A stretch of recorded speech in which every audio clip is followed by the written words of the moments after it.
INDAS 115, the revenue from the contracts with the customer. When we talk about INDAS 115, revenue of contracts with the customer, it follows a five-step model for the revenue recognition. So first of all, you have to identify the contract with the customer. The contract should be enforceable in law and it should have a commercial substance.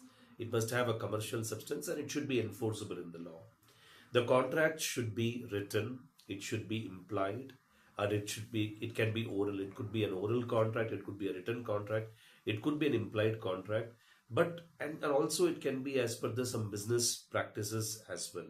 Okay. So first step in the five-step model of the revenue recognition is that you have to identify the contract with the customer, which could be written, oral, or implied, and it can be as per the business practices.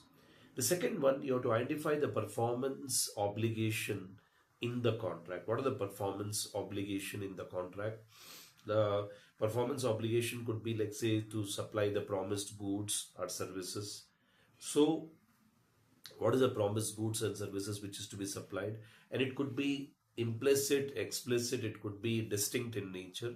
That is the thing here. So, second one, identify the performance obligation in the contract in relation to the goods and services.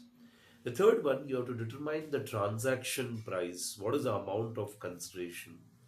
Now, this amount of consideration may also have a variable consideration. It can also have some kind of financing arrangement. That could be a financing arrangement. That could be a fair value of non-cash consideration. There could be consideration payable to the customer. So, you should determine the transaction price. Again, I repeat, first of all, you have to identify the contract with the customer. Second one, you have to identify the performance obligation in the contract. And third one is that you should determine what is the amount, the transaction price which should be allocated for the contract. What is the transaction price? That you have to highlight it actually. That's the thing here.